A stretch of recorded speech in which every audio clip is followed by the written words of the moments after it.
ಶನಿವಾರ ಆರಾಮಾಗಿ ಎಲ್ಲರೂ ಸುತ್ತಾಡ್ಕೊಂಡ್ ಬರೋಣ ಕಣೋ. ಎಲ್ಲಿಗೆ ಹೋಗೋಣ?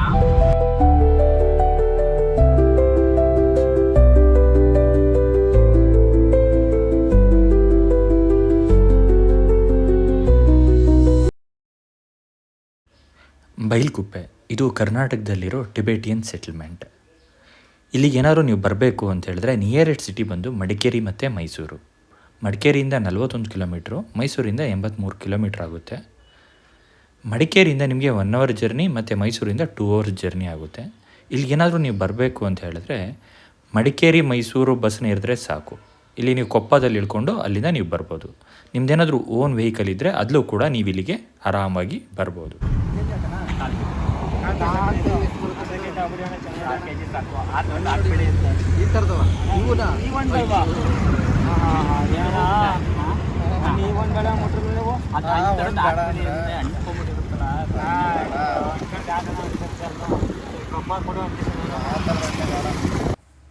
ನೀವು ಗೂಗಲ್ ಮ್ಯಾಪಲ್ಲಿ ಏನಾದರೂ ಬೈಲ್ಕುಪ್ಪೆ ಅಂತ ಹಾಕಿದ್ರೆ ಅದು ಒಂದು ಡಿಫ್ರೆಂಟ್ ಲೊಕೇಶನ್ ಕರ್ಕೊಂಡು ಹೋಗುತ್ತೆ.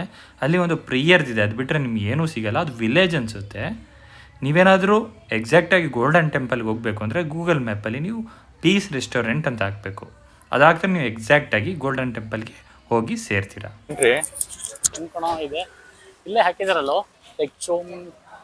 ಟೆಕ್ಚೋಗ್ ನಾಮ್ದ್ರೋಲ್ ಶದ್ರೂ ಮೊನಾಸ್ಟ್ರಿ ನೋಡು 1963 ಗೋಲ್ಡನ್ ಟೆಂಪಲ್ 1963ರಲ್ಲಿ ಪದ್ಮನಾಭಪುರ ಎಂಬುಚೆ. ನಾನು ಹೇಳಿಲ್ವಾ 1961 ಇಂದ 69 ಇದು ಬಂದಿದ್ದು. ನೋಡ್ಲಿ ಇದೆಲ್ಲ ಸೋವೆನೇರ ಚಿತ್ರಗಳು ಎಷ್ಟು ಚೆನ್ನಾಗಿದೆ ನೋಡ್ದ.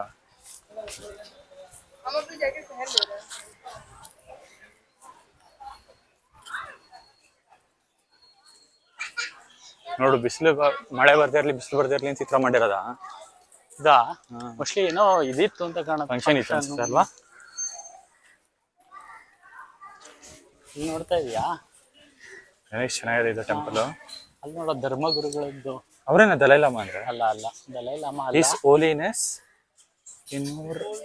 ರೆನೋ ಪೋಚೆ ಪೆನೋರ್ ಅಂದ್ರೆ ಇಲ್ಲಿಯವರು ಅನ್ಸುತ್ತೆ ಅಲ್ವಾ.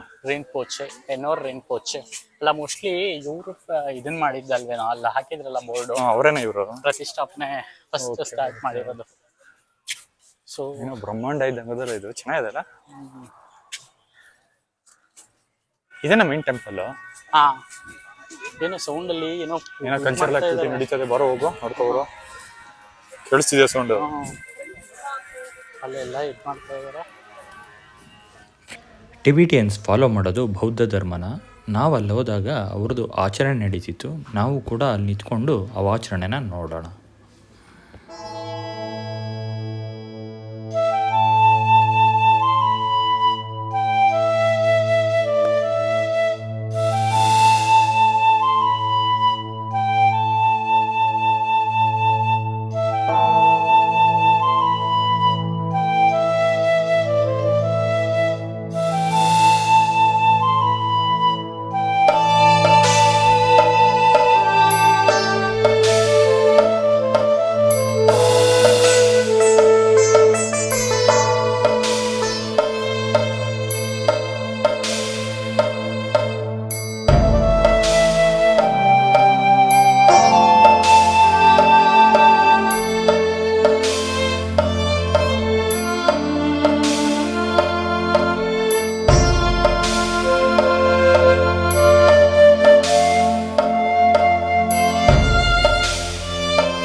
ಏನೋ ಇದು ಸಾಕಾಗದೆ ಅಲ್ವಾ.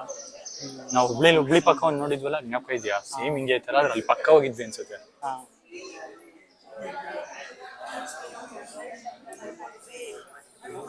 ಸಿಂಧು ಇದು ಮೂರನ್ನು ಬುದ್ಧನ ಇಲ್ಲಿ ಮೂರನ್ನು ಕುತ್ಕೊಂಡು ಪೂರ್ತಿ ಪ್ರೇಯರ್ ಮಾಡ್ಲಿಕ್ಕೆ ಅಂತ ಅಲ್ವಾ? ಚಾಂಟ್ ಅದೇ ಪ್ರೇಯರ್ ಮಾಡ್ತಾರಲ್ಲ, ಪ್ರೇಯರ್ ಮಾಡ್ಲಿಕ್ಕೆ ಇದು ಗಂಟೆ ತರ ಬಾರಿಸ್ಲಿಕ್ಕೆ. ಎಷ್ಟು ಚೆನ್ನಾಗಿದೆ ಗಂಟೆ ಎಲ್ಲ. ಬೈಲ್ಕುಪ್ಪೆಯ ಮೇನ್ ಅಟ್ರಾಕ್ಷನ್ ಬಂದು ಗೋಲ್ಡನ್ ಟೆಂಪಲ್. ಇದರ ಆ್ಯಕ್ಚುಯಲ್ ನೇಮ್ ಬಂದು ನುಮ್ದ್ರೋಲಿಂಗ್ ಮಾನೆಸ್ಟ್ರಿ ಅಂತ. ಇದನ್ನು 1963ಯಲ್ಲಿ ದ್ರುಮ್ವಾಂಗ್ ಪದ್ಮನೋರ್ಬೋ ರಿಂಪೋಚೆ ಅನ್ನೋ ಲಾಮಾ ಎಸ್ಟಾಬ್ಲಿಷ್ ಮಾಡ್ತಾರೆ. ಈ ಗೋಲ್ಡನ್ ಟೆಂಪಲಲ್ಲಿರೋ ಈ 3 ದೊಡ್ಡದಾದ ಗೋಲ್ಡ್ ಪ್ಲೇಟೆಡ್ ಕಾಪರ್ ಸ್ಟ್ಯಾಚ್ಯೂ ಯಾರ್ದಪ್ಪ ಅಂತ ಹೇಳಿದ್ರೆ ಬುದ್ಧ ಸಖ್ಯಮುನಿ ಮತ್ತು ಪದ್ಮ ಸಾಂಬವ ಮತ್ತು ಬುದ್ಧ ಅಮಿತಾಯೂಸ್ ಅನ್ನೋ ಈ 3 ಜನ ಸ್ಟ್ಯಾಚ್ಯೂ ಇದೆ. ಇದರ ಹೈಟ್ ಬಂದು 60 ಅಡಿ 58 ಅಡಿ 58 ಅಡಿ ಇದೆ ಅಂತ ಹೇಳ್ತಾರೆ. ಕುಳಕ್ ನೋಡು ಎಷ್ಟು ಚೆನ್ನಾಗಿ ಗಟ್ಟಿ ಇದೆ ಅಲ್ವಾ? ಅದನ್ನು ಎಷ್ಟು ಕ್ರಿಯೇಟಿವ್ ಆಗಿ ಮಾಡಿದಾರಲ್ಲ, ಕಲರ್ಫುಲ್ ಆಗಿ. ಇದು ಎಲ್ಲ ಅವ್ರ ಕಲರ್ಸೇ. ಥೈಲ್ಯಾಂಡ್ ಇರೋದು ಹಿಂಗೆ ಫುಲ್ಲು ಎಲ್ಲಾ ತರ ಇದ್ದಿದ್ದಲ್ವಾ? ಎಲ್ಲ ಇದೆಲ್ಲ ಬುದ್ಧಿಸ್ಟ್ ಕಲ್ಚರ್ ಅಲ್ವಾ?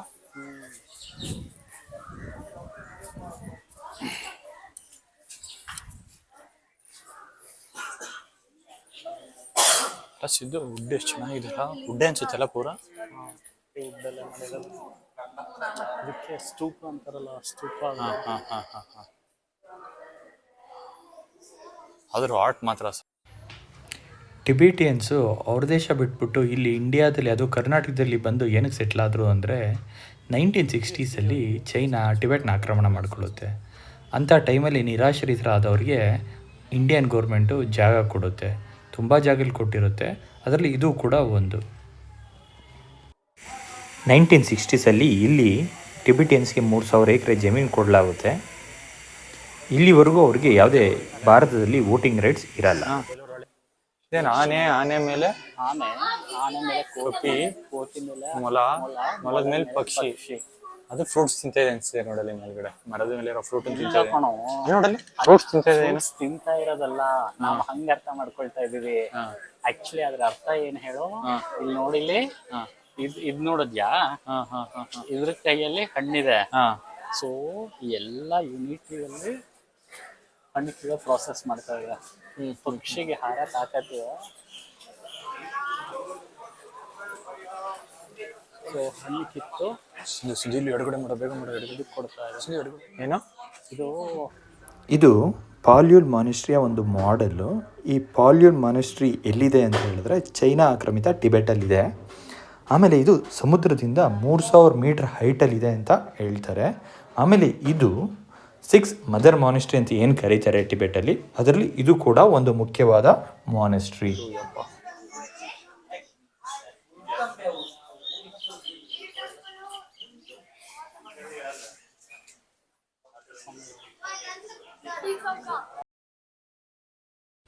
ಈ ಗೋಲ್ಡನ್ ಟೆಂಪಲ್ ಟೈಮಿಂಗ್ಸ್ ಬಂದು ಬೆಳಗ್ಗೆ 9 ಗಂಟೆಯಿಂದ ಸಾಯಂಕಾಲ 6 ಗಂಟೆವರೆಗೂ ಇರುತ್ತೆ. ಇದಕ್ಕೆ ಯಾವುದೇ ಎಂಟ್ರಿ ಫೀ ಇರಲ್ಲ. ಇದಾದಮೇಲೆ ನಾವು ಕುಶಾಲನಗರದ ಪಕ್ಕ ಇರೋ ಕಾವೇರಿ ನಿಸರ್ಗಧಾಮ, ಆಮೇಲೆ ದುಬಾರೆಗೆ ಹೋಗೋಣ ಅಂತ ಪ್ಲಾನ್ ಮಾಡಿದೀವಿ. ಇವೆಲ್ಲ ಚೆನ್ನಾಗಿರುತ್ತೆ ಅನ್ಸುತ್ತೆ. ಇವ್ರದ್ದು ಬಟ್ಟೆಗಳೆಲ್ಲ ಕ್ವಾಲಿಟಿ ಸಗದಾಗಿರುತ್ತೆ ಅನ್ಸುತ್ತೆ. ಇದು ಎಲ್ಲ ಟಿಬೆಟಿಂದನೇ ತರಿಸ್ತಾರ ಅಂತ ಅಂದ್ರೆ ಆಲ್ಮೋಸ್ಟ್ ಇಲ್ಲ ಕಣ, ಇಲ್ಲೇ ಮಾಡ್ತಾರೆ ಅನ್ಸುತ್ತೆ. ಇದೆಲ್ಲ ಮೆಟೀರಿಯಲ್ ಮಾತ್ರ ತರ್ತಾರೆ ಅನ್ಸುತ್ತೆ. ಇದೆಲ್ಲ ಇಲ್ಲೇ ಮಾಡ್ತಾರೆ ಅನ್ಸುತ್ತೆ. ಬರೋ ಒಳಗೋಗಿದ್ವು ನೋಡ್ಕೊಂಬರೋಣ. ಹಿಂಗೆ ಹೋಗೋಣ. ಏನೋ ಬಟ್ಟೆ ನೋಡ್ತಿದ್ಯೇನೋ, ಬ್ಯಾಗ್ಗಳು ನೋಡಿ ಎಷ್ಟು ಚೆನ್ನಾಗಿದೆ. ಶಾಲು ಅನ್ಸುತ್ತೆ ಅಲ್ಲ ಇದೆಲ್ಲ. ಟೊಪ್ಪಿಗಳು ಹಿಂಗೆ ಇರುತ್ತಲ್ವಾ ಅಲ್ವಾ, ಚೆನ್ನಾಗಿದೆ. ಇಲ್ಲಿ ಇದೆಲ್ಲ ಇಲ್ಲೇ ಮಾಡೋದು ಅನ್ಸುತ್ತೆ ಸಿಂಧು. ಅವ್ರು ಕ್ಲೋತ್ ಮಾತ್ರ ಬೇರೆ ಕಡೆಯಿಂದ ಬರುತ್ತೆ ಅನ್ಸುತ್ತೆ. ಯಾಕಂದ್ರೆ ಮೊದ್ಲು ಇಲ್ಲೇ ತತ್ತಿದ್ರಲ್ಲ, ಇಲ್ಲಿ ಮೈಸೂರಲ್ಲಿ ಮಾಡ್ತಿದ್ರಲ್ಲ. ನೋಡಿ ಇಲ್ಲಿ ಜಾಕೆಟ್ಗಳೆಲ್ಲ ಏನ್ ಕ್ವಾಲಿಟಿ ಇದೆ.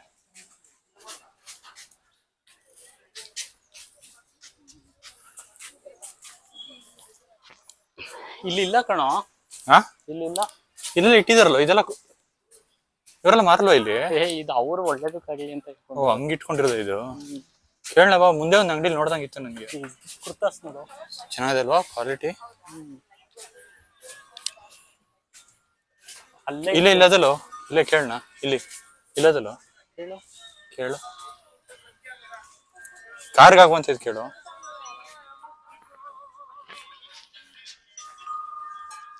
ಸ್ಕ್ಯಾನ್ ಮಾಡ್ತೀನಿ ಬಿಡು. ಇಲ್ಲದಲ್ಲ, ತಗೊಳು.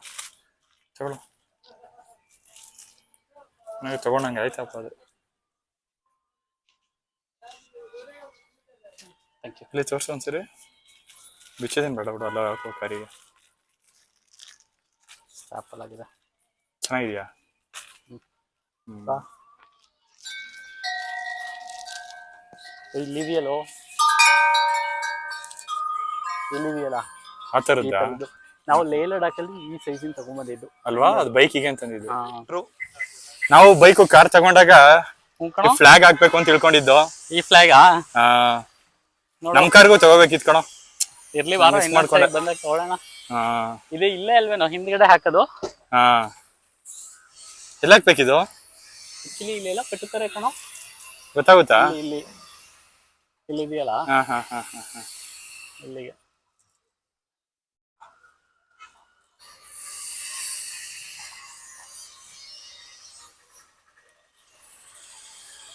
ಆಗುತ್ತಾ? ಆಗುತ್ತೆ ಅನ್ಕೊಳ್ತೀನಪ್ಪ.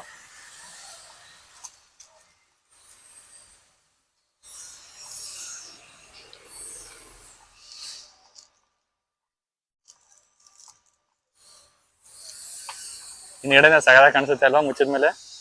ಕ್ಲೀನ ಕಟ್ಟದಾ? ಕಣೋ, ಮುಚ್ಚಿ ಇವಾಗ ಹೆಂಗ್ ಕಾಣಿಸುತ್ತೆ ನೋಡೋಣ.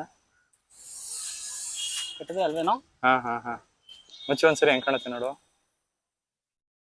ವಾವ್, ಏನೋ ಚೆನ್ನಾಗಿ ಕಾಣಿಸುತ್ತೆ. ಬಾರೋ, ಕಾರ್ಗೆ ಒಂದ್ ಲುಕ್ ಬಂದಂಗ ಆಯ್ತಲ್ಲ ಇವಾಗ. ಚೆನ್ನಾಗಿ ಕಾಣಿಸ್ತಿದ್ಯೇನೋ? ಸಗದ ಕಾಣಿಸ್ತದೆ. ಅಂದ್ರೆ ಹಿಂಗೆ ಹೋಗ್ಬೋದಾ ಒಳಗಿಂದ ಅಂತ. ಇದೇ ಕಾವೇರಿ ನಿಸರ್ಗಧಾಮ ಅಲ್ವಾ? ಅಲ್ಲಿ ಹಾಕಿದ್ರಲ್ಲ ನಿಸರ್ಗಧಾಮ ಪಾರ್ಕಿಂಗ್ ಸುಸ್ವಾಗತ. ಹಾ, ಇಲ್ಲಿಂದ ದುಬಾರೆಗೆ ಹೋಗ್ಬೋದಾ ಅಂತ ಕೇಳು ಯಾರನ್ನಾದ್ರು. ದುಬಾರೆಗ? ಇದ್ರಲ್ಲಿ ಜನನೇ ಇಲ್ಲ, ಒಳಗಿರ್ತಾರಲ್ಲ. ಇಲ್ಲಿ ಇಷ್ಟೊಂದು ವೆಹಿಕಲ್ಸ್ ಇದೆಯಲ್ಲ. ಹೆಸರೇ ಹೇಳೋ ಹಾಗೆ ಈ ಕಾವೇರಿ ನಿಸರ್ಗಧಾಮ ಕಾವೇರಿ ನದಿ ಮಾಡಿರೋ ಒಂದು ನ್ಯಾಚುರಲ್ ಐಲ್ಯಾಂಡ್. ಇದು ಬಂದು ಒಂದು ಅಪ್ರಾಕ್ಸಿಮೇಟ್ ಆಗಿ 64 ಎಕರೆಯಷ್ಟು ಇದೆ.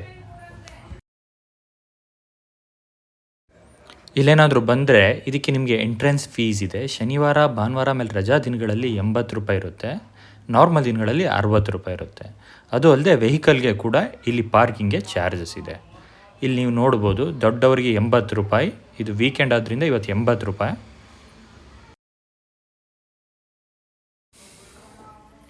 ಇಲ್ಲಿ ನೀವು ನೋಡ್ಬೋದು ಕಾಟೇಜಸ್ ಅವೈಲಬಲ್. ಅಂದರೆ ನೀವು ಕಾವೇರಿ ನಿಸರ್ಗಧಾಮದ ಒಳಗೆ ಏನಾದರೂ ಉಳ್ಕೋಬೇಕು ಅಂದರೆ ಇಲ್ಲಿ ಕಾಟೇಜ್ ಫೆಸಿಲಿಟಿ ಕೂಡ ನಿಮಗೆ ಅವೈಲಬಲ್ ಇರುತ್ತೆ. ಇಲ್ಲಿ ಬಂದು ನೀವು ವಿಚಾರಿಸ್ಕೊಂಡು ಹೋಗ್ಬೋದು.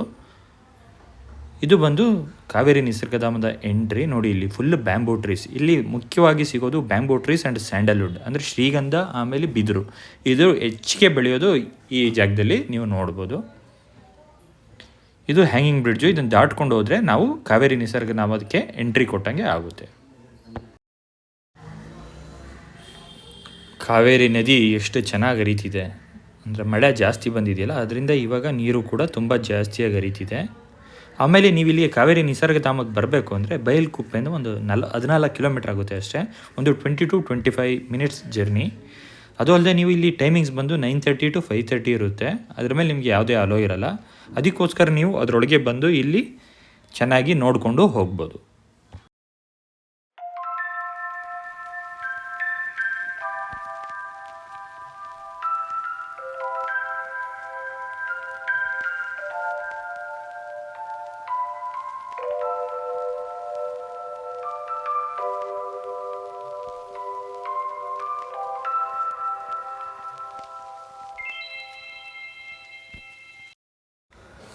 ನೀವು ಆ ಹ್ಯಾಂಗಿಂಗ್ ಬ್ರಿಡ್ಜನ್ನ ಪಾಸ್ ಮಾಡ್ಕೊಬಂದರೆ ಇಲ್ಲಿ ನೀವು ನೋಡ್ಬೋದು, ಒಂದು ಮ್ಯಾಪ್ ಇಟ್ಟಿದ್ದಾರೆ. ಅಂದರೆ ಕಾವೇರಿ ನಿಸರ್ಗಧಾಮದ ಒಳಗೆ ಎಲ್ಲೆಲ್ಲಿ ಏನಿದೆ ಅಂತ ಒಂದು ರೂಟ್ ಮ್ಯಾಪ್ ಹಾಕಿದ್ದಾರೆ. ಇದನ್ನು ನೋಡಿಕೊಂಡು ನೀವು ಹೋಗ್ಬೋದು. ನೋಡಿ, ಕಾಟೇಜಸ್ ಹೇಳ್ದಂಗೆ ಇದ್ರೊಳಗಡೆ ಕಾಟೇಜಸ್ ಕೂಡ ಇಲ್ಲಿ ಇದೆ. ಇಲ್ಲಿ ನೋಡಿ, route map of Kaveri Nisargadhama mention ಮಾಡಿದ್ದಾರೆ. ಇದು ಒಂದು ಕೂರ್ಗ್ ಕ್ರಾಫ್ಟ್ ಅಂತ ಏನೋ ಮಾಡಿದ್ದಾರೆ. ಅಲ್ಲಿ ಕುಟೀರಗಳಿಗೆ ಲೊಕೇಶನ್ ಇದೆ. ಕಾವೇರಿ ತಾಯಿಯ ಒಂದು ವಿಗ್ರಹ ಕೂಡ ಇಟ್ಟಿದ್ದಾರೆ. ಯಾಕೆ ನೀವು ಇಲ್ಲಿ ಒಳಗೆ ಎಂಟ್ರಿ ಕೊಟ್ಟಂಗೆ ಒಂದು ಮಡಿಕೇರಿ ಅಂದರೆ ಕೂರ್ಗಲ್ಲಿ ಸಿಗೋ ಎಲ್ಲ ಪ್ರಾಡಕ್ಟ್ದು ಒಂದು ಅಂಗಡಿ ಇಟ್ಟಿದ್ದಾರೆ. ಎಡಗಡೆ ನೋಡಿದ್ರೆ ಒಂದು ಮಕ್ಕಳೆಲ್ಲ ಆಟ ಆಡೋಕ್ಕೆ ಒಂದು ಪ್ಲೇ ಗ್ರೌಂಡು, ಆಮೇಲೆ ಏನೇನು ಬೇಕೋ ಎಲ್ಲ ಕೂಡ ಇಟ್ಟಿದ್ದಾರೆ. ಚೆನ್ನಾಗಿ ಮಾಡಿದ್ದಾರೆ. ಅಂದರೆ ಸಣ್ಣ ಮಕ್ಕಳೇನಾದ್ರು ಕರ್ಕೊಬಂದರೆ ಇಲ್ಲಿ ಚೆನ್ನಾಗಿರುತ್ತೆ. ಇಲ್ಲಿ ನೋಡಿ, ಹುಲಿನ ಎಷ್ಟು ಚೆನ್ನಾಗಿ ಒಂದು ಮರದಲ್ಲಿ ಪೇಂಟಿಂಗ್ ಮಾಡಿದ್ದಾರೆ ಅಂತ. ಇದು ಅನಿಸುತ್ತೆ ಏನೋ ಕಾಡು ಜನರದ್ದು ಮೊದಲು ಏನಿತ್ತು ಆರ್ಚ್ ಥರ ಏನೋ ಮಾಡಿದ್ದಾರೆ. ಎಷ್ಟು ಚೆನ್ನಾಗಿ ಮಾಡಿದ್ದಾರೆ. ಇದು ಕೊಡವ ಕಲ್ಚರು, ಅಂದರೆ ಉತ್ತರಿ ಅಂತ ಏನೋ ಫೆಸ್ಟಿವಲ್ ಆಗುತ್ತೆ. ನಾನು ಮೊದಲು ಮಡಿಕೇರಿಯಲ್ಲಿ ವರ್ಕ್ ಮಾಡ್ತಿದ್ದೆ. ಆ ಟೈಮಲ್ಲಿ ಇದು ಫೆಸ್ಟಿವಲಲ್ಲಿ ಮಾಡ್ತಾರೆ. ಇದು ಅವ್ರದ್ದು ಕಲ್ಚರಲ್ ಡ್ರೆಸ್ಸು. ಯಾವುದಾದ್ರು ಫೆಸ್ಟಿವಲ್ ಇದ್ದರೆ ಇದನ್ನ ಹಾಕ್ಕೊಂಡು ಅವ್ರದ್ದೇ ಒಂದು ಕಲ್ಚರಲ್ ಡ್ಯಾನ್ಸ್ ಇದೆ, ಅದನ್ನು ಕೂಡ ಮಾಡ್ತಾರೆ. ಇಲ್ಲಿ ನೀವು ನೋಡ್ಬೋದು ಬಿದ್ರ ಮೇಲೆ ಎಲ್ಲರೂ ಇಲ್ಲಿ ಬರೋರು ಅವ್ರವ್ರ ಹೆಸರುಗಳ್ನ ಎಲ್ಲ ಬರೆದಿದ್ದಾರೆ. ಯಾವುದೇ ಒಂದು ಬಿದ್ರ ಗಿಡನೂ ಬಿಟ್ಟಿಲ್ಲ, ಎಲ್ಲದ್ರ ಮೇಲೂ ಇದನ್ನು ಬರೆದಿದ್ದಾರೆ. ಮೊದಲೇ ಹೇಳ್ದಂಗೆ ಇದು ಕುಟೀರ, ಅಂದರೆ ಇದು ಕಾಟೇಜಸ್ ಅಂತಿತ್ತಲ್ಲ, ಅದು ಇಲ್ಲಿ ಒಳಗೆ ಪ್ರವೇಶ ಇಲ್ಲ. ಅಂದರೆ ಯಾರು ಇಲ್ಲಿ ಉಳ್ಕೋತಾರೋ ಅವ್ರಿಗೆ ಮಾತ್ರ ಪ್ರವೇಶ ಅಂತ ಇರುತ್ತೆ ಅನಿಸುತ್ತೆ. ಚೆನ್ನಾಗಿ ಮಾಡಿದೆ.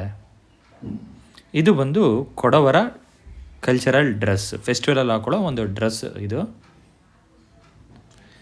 ಇಲ್ಲಿ ಒಂದು ಬರ್ಡ್ ಪಾರ್ಕ್ ಕೂಡ ಇದೆ. ಅಂದರೆ ಒಳಗೆ ಹೋದರೆ ನಾವು ಪಕ್ಷಿಗಳನ್ನೆಲ್ಲ ನೋಡ್ಬೋದು. ಆಮೇಲೆ ಅದ್ರ ಜೊತೆ ಫೋಟೋಸ್ಗಳ್ನ ಕೂಡ ನಾವು ಇಲ್ಲಿ ತಗೋಬೋದು. ಇಲ್ಲಿ ಜಿಪ್ಲೈನ್ ಆ್ಯಕ್ಟಿವಿಟಿ ಕೂಡ ಇದೆ ಅನಿಸುತ್ತೆ. ಈಗ ಮಳೆ ಇರೋದ್ರಿಂದ ಅದನ್ನು ಮಾಡಿಸ್ತಾ ಇಲ್ಲ ಅನಿಸುತ್ತೆ. ಯಾರು ಈ ಜಿಪ್ಲೈನ್ನ ನಾನು ನೋಡಲಿಲ್ಲ ಯಾರು ಮಾಡೋದನ್ನು. ನೆಕ್ಸ್ಟು ಇಲ್ಲಿ ಜಿಂಕೆಗಳು ಕೂಡ ತುಂಬ ಇದೆ. ಜೊತೆಗೆ ಒಂದು ಹಲಸಿನ ಮರ, ಎಷ್ಟು ಹಲಸಿನ ಬಿಟ್ಟಿದೆ ಇಲ್ಲಿ. ಜಿಂಕೆಗಳಂತೂ ಇಲ್ಲಿ ಒಂದು 20-30ರಷ್ಟು ಸಾಕಿದ್ದಾರೆ. ನೀವು ಬಂದರೆ ಇದನ್ನೂ ಕೂಡ ಇಲ್ಲಿ ನೋಡ್ಬೋದು. ನೀವೇನಾದರೂ ಇಲ್ಲಿ ಬಂದರೆ ಮೇಲೆ ವಾಚ್ ಟವರ್ಗಳು, ಅಂದರೆ ವುಡ್ಡಲ್ಲಿ ಮಾಡಿರೋ ವಾಚ್ ಟವರ್ಗಳು ತುಂಬ ಇದೆ. ಇಲ್ಲಿ ನೀವು ಮೇಲೆ ಹೋಗ್ಬಿಟ್ಟು ನೀವು ಇಲ್ಲಿಂದ ಕೂತ್ಕೊಂಡು ಆರಾಮಾಗಿ ಎಲ್ಲ ವ್ಯೂನೂ ಚೆನ್ನಾಗಿ ನೋಡ್ಬೋದು. ನಾವು ಏರಿ ಇಲ್ಲಿ ಒಂದ್ಸರಿ ಹೇಗಿರುತ್ತೆ ಅಂತ ಒಂದು ಫೀಲ್ ಮಾಡೋಣ ಅಂತ ಏರಿದ್ವಿ.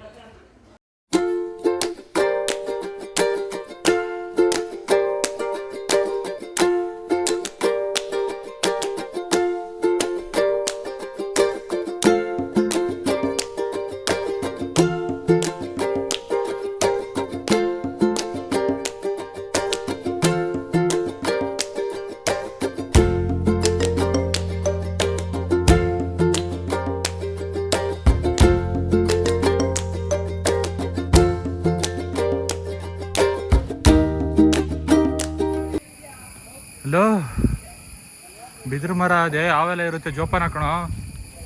ನೀನ್ ಏನೋ ಬಿದ್ರು ಮರ ಅಂತೀಯ, ಹಾವು ಅಂತೀಯ, ಏನೇನೋ ಬಿದಿರು ಮರ ಅಂದ್ರೆ ಇನ್ನೇನಂತಾರೆ. ಬಿದ್ರು ಮರ ಅಲ್ಲ ಕಣೋ, ಇದು ಒಂಥರದ ಹುಲ್ಲು. ಆಕ್ಚುಲಿ ಏನೋ ಇಷ್ಟು ದೊಡ್ಡದಾಗಿದೆ ಹುಲ್ಲು ಅಂತೀಯಲ್ಲ. ಹ್ಞೂ ಕಣೋ, ನಿನಗೆ ಗೊತ್ತಿಲ್ವಾ? ಆಕ್ಚುಲಿ ಬಿದ್ರು ಹುಲ್ಲು ಅಂದ್ರೆ ಇಡೀ ಪ್ರಪಂಚದಲ್ಲಿ ಇರ್ತಕ್ಕಂತ ಹುಲ್ಲು ಜಾತಿಯಲ್ಲಿ ಇದು ಒಂದಷ್ಟೇ. ಇದಕ್ಕೆ ಮರ ಅಂತ ಕರೆಯಲ್ಲ. It is a type of grass ಅಂತಾರೆ ಬೊಟಾನಿಕಲಿ. ಇನ್ನೊಂದು ವಿಷಯ ಗೊತ್ತಾ? ಏನು? ಹಾವು ಅಂತೀಯಲ್ಲ, ಹಾವು ಗೀವು ಇಲ್ಲೆಲ್ಲ ಎಲ್ಲೂ ಇರೋದಿಲ್ಲ. ಬಿದ್ರಿದ್ರು ಹಾವಿರಲ್ವಾ? ಹಾವಿಗೂ ಬಿದ್ರಿಗೂ ಆಗ್ಬರಲ್ವಂತೆ. ಹಂಗಾಗಿ ಹಾವು ಅಂತ ಹೇಳಿದ್ರೆ ಬಿದ್ರನ್ ಕಂಡ್ರೆ ಒಂಚೂರು ದೂರ ಇರುತ್ತೆ. ಹಂಗಾಗಿ ಈ ವೆಸ್ಟರ್ನ್ ಘಾಟಲ್ಲೆಲ್ಲ ಓಡಾಡುವಾಗ ಹಾವಿರುತ್ತೆ ಹುಷಾರು ನೋಡ್ಕೊಂಡು ಓಡಾಡು ಅಂತಿರಲ್ಲ, ಆತರ ಎಲ್ಲ ಏನ್ ಹೆದರ್ಬೇಕಾಗಿಲ್ಲ, ಆರಾಮಾಗಿ ಓಡಾಡ್ಬೋದು ಇಲ್ಲಿ. ಅದಕ್ಕೆ ನಿಸರ್ಗಧಾಮ ಪೂರ್ತಿ ಇದೆ ಹಾಕಿದಾರ. ಇನ್ನು ಅದಕ್ಕೆಲ್ಲ ಕಣೋ ನಿಸರ್ಗಧಾಮ ತುಂಬಾ ಯಾಕೆ ಬಿದ್ರು ಹಾಕಿದ್ದಾರೆ ಅಂತ ಹೇಳಿದ್ರೆ, ಇಲ್ಲಿ ನೋಡಿದ್ಯಾ ಎಷ್ಟು ಎತ್ತರ ಬೆಳ್ಕೊಂಡಿದೆ ಅಂತ ಅಲ್ವಾ? ಇದು one of the fastest growing plant ಅಂತೆ. ಒನ್ ಆಫ್ ದ ಇಲ್ಲ ಫಾಸ್ಟೆಸ್ಟ್ ಇದೆನೋ? ಫಾಸ್ಟೆಸ್ಟ್, ಒನ್ ಆಫ್ ದ ಅಲ್ಲ, ಫಾಸ್ಟೆಸ್ಟ್ ಇನ್ ದ ಲ್ಯಾಂಡ್. ಈ ಸಮುದ್ರದಲ್ಲಿ ಆಲ್ಗೆ ಬೆಳೆಯುತ್ತಲ್ಲ ಫಿಶ್, ಅದಕ್ಕಿಂತ ಫಾಸ್ಟ್ ಆಗಿ ಬೆಳೆಯುವಂತ ಒಂದು ಗಿಡ ಇದು.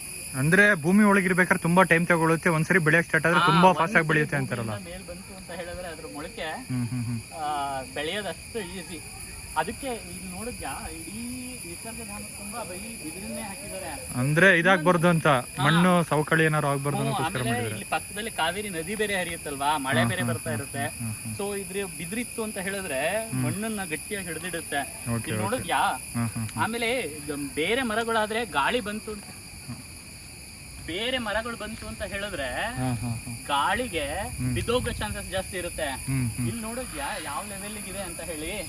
ಸೊ ಹಂಗಾಗಿ ಯಾವುದೇ ಕಾರಣಕ್ಕೂ ಇದು ಬೀಳೋ ಚಾನ್ಸಸ್ ಇಲ್ಲ. ಏನೋ ಇದು ಸೌಂಡು ಅಲ್ವಾ? ಕಪಿಗಳಿದ್ಯಾ ಅಂತ? ಕಪಿಗಳೆಲ್ಲ ಇರುತ್ತೆ ನಿಸರ್ಗಧಾಮ ಅಂತ ಹೇಳಿದ್ರೆ. ಆಮೇಲೆ ಇನ್ನೊಂದು ವಿಷಯ ಗೊತ್ತಾ? ಈ ಬಿದಿರು ಎಲ್ಲಿ ಜಾಸ್ತಿ ಇರುತ್ತಲ್ಲ, ಆ ಬಿದಿರಿನ ಸುತ್ತ ಏನಾದ್ರೂ ನೀನು ಟೆಂಪರೇಚರ್ ಜಾಸ್ತಿ ಇರೋ ಟೈಮಲ್ಲಿ ಬಂದ್ರು, ಅಂದ್ರೆ ಬೇಸಿಗೆಯಲ್ಲಿ ಬಂದ್ರು, ಬೇಸಿಗೆಯಲ್ಲಿ ಇಲ್ಲಿ ಟೆಂಪರೇಚರ್ ಸುಮಾರು ಒಂದು 30 ಡಿಗ್ರಿ ಇತ್ತು ಅಂದ್ರೆ ಸರೌಂಡಿಂಗು, ಈ ಬಿದಿರಿನ ಸುತ್ತಮುತ್ತ 22 ಡಿಗ್ರಿ ಅಂದ್ರೆ 8 ಡಿಗ್ರಿ ಕಡಿಮೆ ಮಾಡುತ್ತಂತೆ. ಅದಕ್ಕೆ ತಣ್ಣಗಿರೋದ ಇಲ್ಲಿ ನ್ಯಾಚುರಲ್ ಏರ್ ಕಂಡೀಷನರ್. ಅದಕ್ಕೆ ನೀನ್ ನೋಡಿದ್ಯಾ ಈ ರೆಸಾರ್ಟ್ ಗಳಿಗೆಲ್ಲ ಹೋದ್ರೆ ಬ್ಯಾಂಬೂ ಹಟ್ ಮಾಡ್ಬಿಟ್ಟಿರ್ತಾರೆ. ಬ್ಯಾಂಬೂ ಒಂಥರ ಮಲ್ಟಿ ಪರ್ಪಸ್ ಅಲ್ವಾ? ನೀನು ಇಲ್ಲೇನೋ ಒಂದು ಅಬ್ಸರ್ವ್ ಮಾಡಿದ್ಯಾ? ಏನು ಉತ್ತಾದೆ ಅಷ್ಟೇ, ಏನಿದೆ ಬಾಯಿಗೆ ಈ ಹುತ್ತ ನೋಡಿದ್ಯಾ? ಹುತ್ತ ನೋಡು ಎಷ್ಟು ಫ್ಲಾಟ್ ಆಗಿದೆ, ಎತ್ತರಕ್ಕೆ ಬೆಳ್ಕೊಂಡಿಲ್ಲ ಅಲ್ವಾ? ಸೊ ಇಲ್ಲಿ ಇನ್ನೊಂದು ಹುತ್ತ ಇದೆ, ಬಾ ತೋರಿಸ್ತೀನಿ. ಅಲ್ಲಿ ಕಾಣಿಸ್ತಾ ಇದೆ ಗೊತ್ತಾ ನಿಂಗೆ? ಉದ್ದುದುತ್ತಾ? ಹಾ ಈ ಹುತ್ತಕ್ಕೂ ಆ ಹುತ್ತಕ್ಕೂ ಏನ್ ಡಿಫ್ರೆನ್ಸ್ ಗೊತ್ತಾ? ಗೊತ್ತಿಲ್ಲಪ್ಪ. ನಾವು ಈ ಅಂದ್ರೆ ಸುಬ್ರಹ್ಮಣ್ಯ ಷಷ್ಠಿಗೆ, ನಾಗರ ಪಂಚಮಿಗೆಲ್ಲ ಹಾಲು ಎರೀಲಿಕ್ಕೆ ಈ ತರದ ಹುತ್ತನ ಆಯ್ಕೆ ಮಾಡ್ಕೊಳ್ಳೋದಿಲ್ವಂತೆ. ಈ ತರದ ಹುತ್ತ ಗಂಡು ಹುತ್ತ ಅಂತ ಕರೀತಾರಂತೆ. ಗಂಡು ಹುತ್ತನ? ಹಾ, ಆ ತರ ಫ್ಲಾಟ್ ಆಗಿರುತ್ತಲ್ಲ ಅದು ಹೆಣ್ಣು ಹುತ್ತ ಅಂತೆ. ಏನಕ್ಕೆ ಆತರ? ಸೊ ಅದ್ರೆ ಶಾಸ್ತ್ರದಲ್ಲಿ ಹೇಳಿರೋದಕ್ಕೂ ಹಂಗಾಗಿ ಹಾಲು ಎರಿಬಾರ್ದು ಅಂತ. ಸೊ ಮೇ ಬಿ ಈ ತರ ಇಲ್ಲಿ ನೋಡೋ ಈ ಎತ್ತರ ಇತ್ತು ಅಂತ ಹೇಳಿದ್ರೆ ಕಂಪಾರ್ಟ್ಮೆಂಟ್ ಮೋಸ್ಟ್ಲಿ ಸಣ್ಣ ಸಣ್ಣದಾಗಿರುತ್ತೆ ಅಂತ ಕಾಣುತ್ತೆ. ಹಂಗಾಗಿ ಹಾವು ಇರೋದಕ್ಕೂ ಕಷ್ಟ ಆಗ್ಬೋದು. ಆಮೇಲೆ ಇದನ್ನ ಗೆದ್ದಲ್ ಮಾಡೋದು ಅಂತ ಹೇಳ್ತಾರೆ, ಅದು ನಿಜನಾ? ಓ, ನಿನಗೆ ಗೊತ್ತಿರ್ಲಿಲ್ವಾ? ಗೆದ್ದಲ್ ಮಾಡೋದು ಆಮೇಲೆ ಬಂದು ಹಾವು ಇರುತ್ತೆ ಅಂತ ಹೇಳ್ತಾರೆ. ಕಣೋ, ಆಕ್ಚುಲಿ ಸುತ್ತ ಹಾವು ಕಟ್ಟೋದಿಲ್ಲ. ಸುತ್ತ ಕಟ್ಟೋದು ಏನ್ ಗೊತ್ತಾ? ಗೆದ್ಲು. ಇಲ್ಲಿ ನೋಡಿದ್ಯಾ? ಓ, ಕಾಣಿಸ್ತಿದೆ. ಹಾ, ಇದು ಪೂರ್ತಿ ಗೆದ್ಲು ಸುತ್ತ ಕಟ್ಟುತ್ತೆ. ಸೊ ಇಲ್ಲಿ ನೋಡು ಎಷ್ಟು ಗೆದ್ಲು ಹುಳಗಳು. ಅದಕ್ಕೂ ಇದು ಜೇನು ತರ ಇಲ್ಲೂ ಒಂದು ರಾಣಿ ಇರುತ್ತೆ ಅಂತಾರೆ, ನಿಜನಾ? ಹಾ, ಆಕ್ಚುಲಿ ಇಲ್ಲೂ ಒಂದು ರಾಣಿ ಗೆದ್ಲು ಹುಳ ಇರುತ್ತೆ, ಕ್ವೀನ್ ತರ. ಸೊ ಅದ್ರದ್ದು ಕೆಲಸ ಏನು ಅಂತ ಹೇಳಿದ್ರೆ ಬರೀ ಮರಿ ಮಾಡೋದಷ್ಟೇ. ಸೊ ಹಂಗಾಗಿ ಸೊ ಅದೇನು ಅಂತ ಹೇಳಿದ್ರೆ ಏನು ಮಾಡೋದಿಲ್ಲ, ಸುಮ್ಮನೆ ಇರುತ್ತೆ.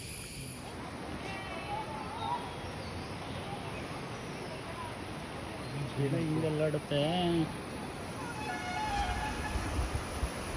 ಹೊರಟೇನೋ?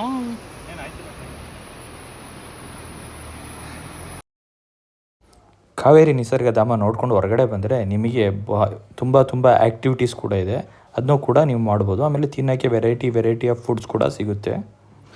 ನಾವು ಇಲ್ಲಿ ತಿನ್ಕೊಂಡು ನಾವು ಮೈಸೂರು ಕಡೆ ನಾವು ಪ್ರಯಾಣನ ಬೆಳೆಸ್ತೀವಿ.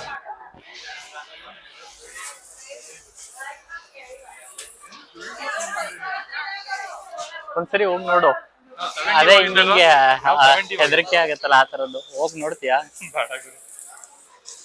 ನಿಸರ್ಗಧಾಮಕ್ಕೆ ದಾರಿ ಇಲ್ಲೇ ಇದೆಯಲ್ಲೋ.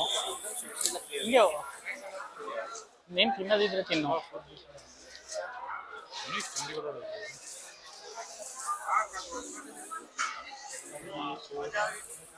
ಫುಲ್ಲು ಅಂಗಡಿ, ಏನೋ ಬರೀ ಅಂಗಡಿಗಳೇ ತುಂಬಿ ತುಳುಕ್ತಾ ಇದೆ.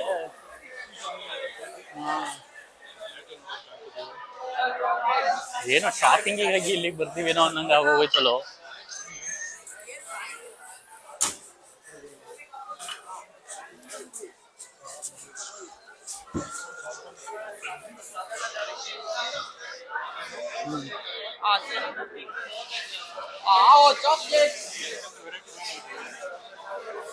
ಕುಡಿತೇನೋ?